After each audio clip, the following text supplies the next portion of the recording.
છો બધા ખેડૂત મિત્રો મજામાં ને? તો કંઈક આવી રીતે આપણે વિડીયો સ્ટાર્ટિંગ કરતા, પરંતુ જ્યારે આવા કમોસમી વરસાદ આવે ત્યારે તમે જ કહો કે કયા ખેડૂતો મજામાં હોય. તો પાછળના વિડીયોમાં તમે જોયું હશે કે આપણા જે ચણા અને જે એરંડા અને જે મોલ ઊભો હતો તે મોલ આપણે જે રાતે વરસાદને પવન આવ્યો એમાં તેનું બહુ મોટું નુકસાન થયું છે. તો તેના બીજા દિવસે પણ સવારમાં વરસાદ ચાલુ હતો. તે પવન ખૂબ હોવાથી આપણે જે ચણા હતા તે પણ જે વાઢેલા પડ્યા હતા તે ઉડી ગયા હતા. તો સવારમાં તો હું આવ્યો હતો આટો મારવા, પણ વિડીયો બનાવવાનું કંઈ એવું મન નહોતું થયું કેમ કે વરસાદ ચાલુ થઈ ગયો હતો. તો હાલ આપણે બપોરના ટાઈમે આવી ગયા હતા ખેતરમાં આટો મારવા માટે. હાલ તો જો આપણે ઘઉંમાં ઊભા છીએ, તમે ઘઉં જુઓ, બધા જ ઘઉં પવન અને વરસાદના લીધે આડા પડી ગયા છે. કેમ કે જો આપણે ઘઉં નહોતા વાઢ્યા, વરસાદની આગાહી હતી એટલે. કેમ કે જો આપણે ઘઉં વાઢ્યા હોત તો ઘણા હજી બગડત, એટલે આપણે ઘઉં નહોતા વાઢ્યા એટલે ઘઉં તો હજી સારા છે. ઘઉંમાં એટલો બધો બગાડ નથી, પણ તમે જુઓ આમ નમી ગયા છે બધા જ ઘઉં.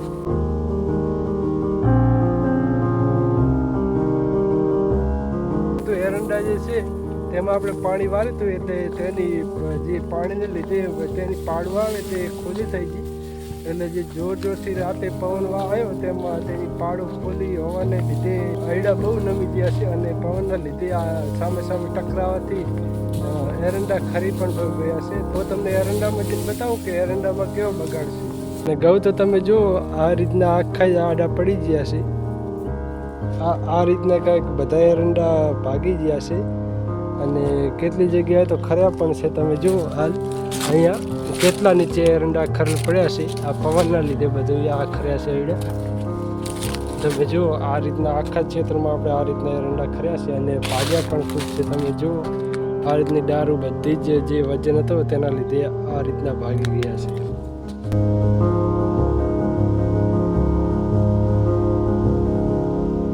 તેની મારું રહી તે નીચે આવીને પડી જશે આ રીતના કંઈક ભાગવાના લીધે. અને હજી અંદર જઈને પણ તમને બતાવું કે અંદર એરંડા કેટલા ખરેલ થયા છે.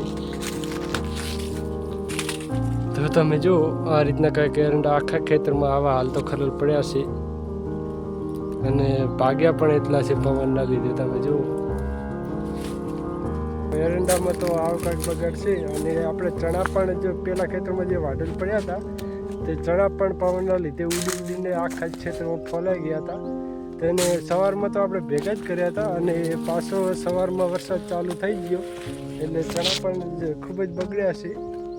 કેમ કે જો ચણા પલળવાના લીધે ફોગાઈ ગયા છે, અને ફોગાવાથી થાય છે કે તે પાછા જ્યારે સુકાશે ત્યારે તેનું વજન પણ ઘટી જશે, અને પવનના લીધે ઉડ્યા એટલે તેમાંથી ચણા પણ બહુ જ ખર્યા છે. હું તમને ત્યાં જઈને બતાવું. જ્યારે પણ ખેડૂતોને આવા કમોસમી વરસાદો અને વાવાઝોડા આવે ત્યારે બહુ મોટા નુકસાન થતા હોય છે. અને હાલ તો આપણે જો આ ઘઉં તમને કાલના વિડીયોમાં જ બતાવ્યું હતું કે આપણે આ ઘઉં વાઢે એવા છે હવે, એટલે આપણે 2-3 દિવસમાં જ આ ઘઉં હવે આપણે વાઢવાનું ચાલુ કરી દેવાનું હતું. પરંતુ તમે જો હાલ તો આવી હાલત છે કે ઘઉંની.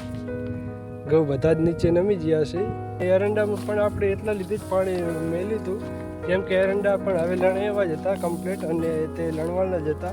ઘઉંમાં તો એટલો બગાડ નથી, પરંતુ એરંડા અને ચણામાં બહુ જ બગાડ છે. તમે એરંડા તો જોયા કેટલા ખરી ગયા છે નીચે. અને હવે હું તમને આપણા જે ચણા વાઢેલ પડ્યા હતા તે ઉડી ગયા હતા તેના લીધે બહુ જ ખર્યા છે નીચે. તમને હું બતાવું આ રીતના કંઈક ચણા આપણા આખા ક્ષેત્રમાં ઉડી ગયા છે. અને તમે જુઓ હાલ નીચે કેટલા ચણા ખરેલા છે હું તમને બતાવું. તમે જુઓ આ રીતના કંઈક આખા ક્ષેત્રમાં આપણે આ રીતના કંઈક ચણા ખર્યા છે. કેમ કે જો આ ચણા આપણે કમ્પ્લીટ સૂકી ગયા હતા એટલે આપણે વાઢવાનું ચાલુ કરી દઉં, પરંતુ રાતે જે પવન સાથે વરસાદ આવ્યો તેમાં ચણા ઉડ્યા એટલે જો આ રીતના કંઈક ચણા ખર્યા છે આખા ક્ષેત્રમાં. તો ચણામાં પણ બહુ એવું નુકસાન છે.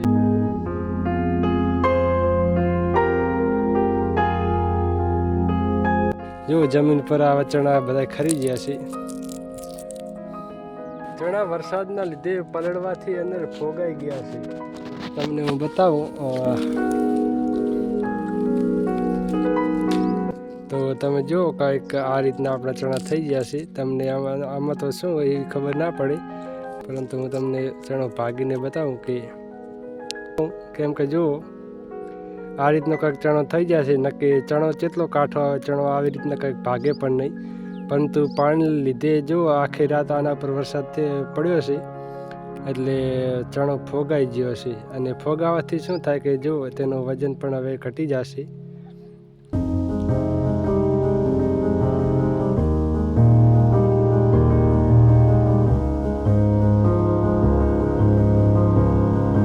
હવે ખેડૂત શું કરે, જો તમે 3-4 મહિનાથી મહેનત કરી અને આપણે મોલ પકવ્યા અને આ કમોસમી વરસાદ આવે એટલે જો તમે એક રાતમાં જ આખો મોલ ખરાબ કરીને વરસાદ જતો રહે. જે આપણે પહેલી સાઈડ ચણા હજી થોડા વાઢ્યા વગરના બાકી છે એ આજે આપણે આ ચણા જો આજે વાઢવાનું બંધ રાખ્યું છે, કેમ કે આજે પણ આગાહી છે વરસાદની.